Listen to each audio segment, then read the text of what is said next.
الحمد لله رب العالمين والصلاة والسلام على خاتم الأنبياء والمرسلين وعلى آله وأصحابه ومن تبعهم بإحسان إلى يوم الدين أما بعد۔ محترم حضرات و خواتین، دلوں کے اعمال کی اس گفتگو میں ہم سن رہے ہیں توکل کے بارے میں، اور اس سلسلے میں گزشتہ درس میں ہم نے سنا کہ سارے معاملات اللہ کی طرف سے ہیں، تو آدمی صبر کرے اور معاملے کو اللہ کے حوالے کرے۔ اسی سے جڑی ایک بات آج ہمارے اس درس میں ہے کہ اگر اللہ تعالیٰ کے حوالے آدمی معاملے کو نہیں کرتا ہے اور صبر نہیں کرتا ہے اور اللہ تعالیٰ سے مدد نہیں چاہتا ہے اور کسی اور پر بھروسہ کرتا ہے، توکل کرتا ہے، تو اس کا نقصان کیا ہوگا؟ آج کے اس درس میں ہم سنیں گے ان اعتمادہ علی المخلوق وتوکلہ علیہ یوجب لہ الضرر۔ اگر آدمی مخلوق پر بھروسہ کرتا ہے، اللہ تعالیٰ پر بھروسہ نہیں کرتا، تو جس پر بھروسہ کرتا ہے مخلوق عاجز لوگوں پر، انہی سے اسے نقصان پہنچتا ہے۔ اس کی تو امید ہوتی ہے کہ اس سے فائدہ پہنچے، لیکن اللہ کو چھوڑ کر اس نے جس پر بھروسہ کیا اسی سے اس کو نقصان پہنچتا ہے، اور یہ چیز ثابت ہے قرآن سے اور حدیث سے۔ جیسے اللہ تبارک و تعالیٰ نے سورۃ مریم آیت نمبر 80 پر 1 اور 80 پر 2 میں اللہ تبارک و تعالیٰ نے ارشاد فرمایا ہے وَاتَّخَذُوا مِن دُونِ اللَّهِ آلِهَةً لِيَكُونُوا لَهُمْ عِزًّا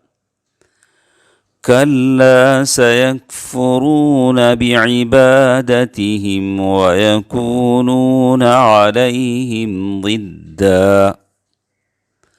انہوں نے اللہ کے سوا دوسرے معبود بنا رکھے ہیں کہ وہ ان کے لیے باعث عزت ہوں،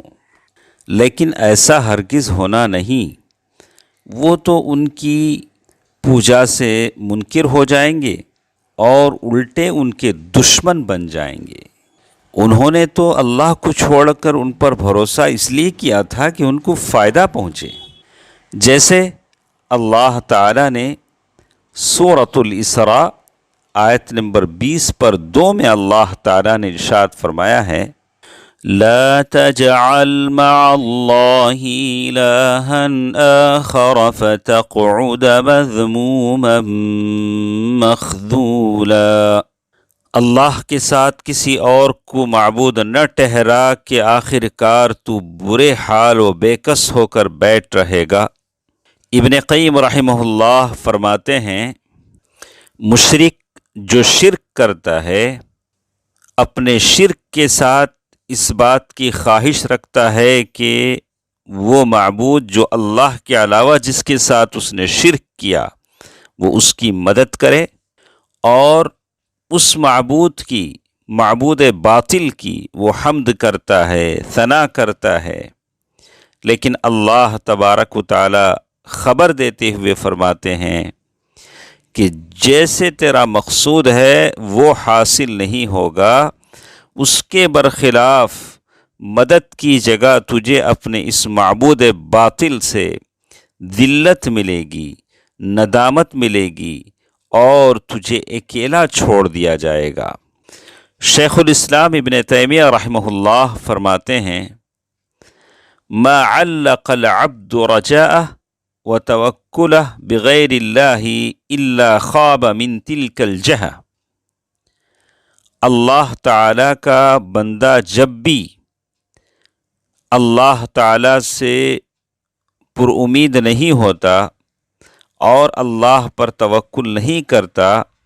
اللہ کے علاوہ دوسروں سے امیدیں لگاتا ہے، دوسروں سے توکل کرتا ہے، تو بالکل ناکامی اور ذلت اس کا مقدر بن جاتی ہے، اور جو بھی شخص اللہ کے علاوہ کسی اور سے مدد چاہتا ہے وہ ذلیل ہو کر رہ جاتا ہے، اس لیے کہ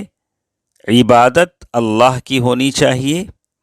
اور مدد اللہ سے مانگنا چاہیے۔ اسی لیے اللہ تعالیٰ نے سورۃ الفاتحہ آیت نمبر 5 میں یہ بات کہی ہے، ایاک نعبد و ایاک نستعین،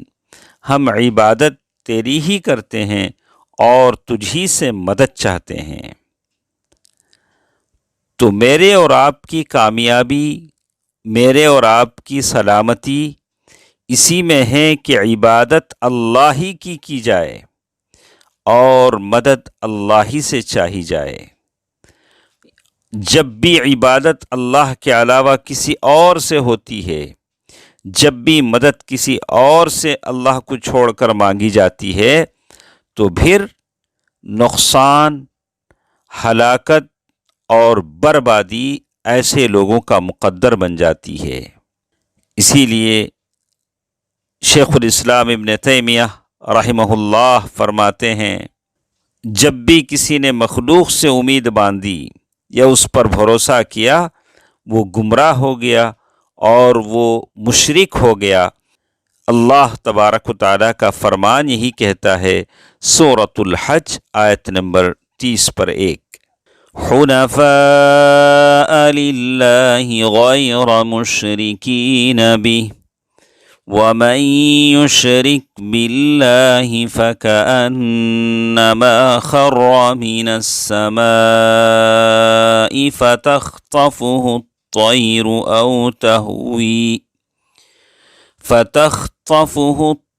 أو تهوي به الريح في مكان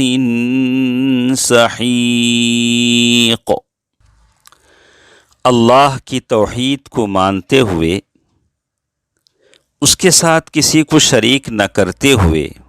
اللہ کی توحید کو مانتے ہوئے، اس کے ساتھ کسی کو شریک نہ کرتے ہوئے، سنو،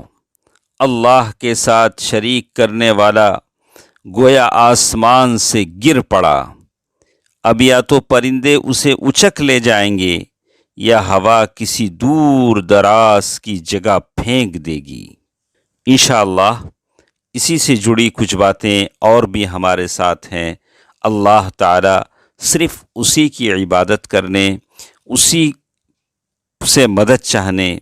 اور اسی پر بھروسہ کرنے کی مجھے اور آپ کو توفیق دے، آمین۔ والسلام علیکم ورحمۃ اللہ وبرکاتہ۔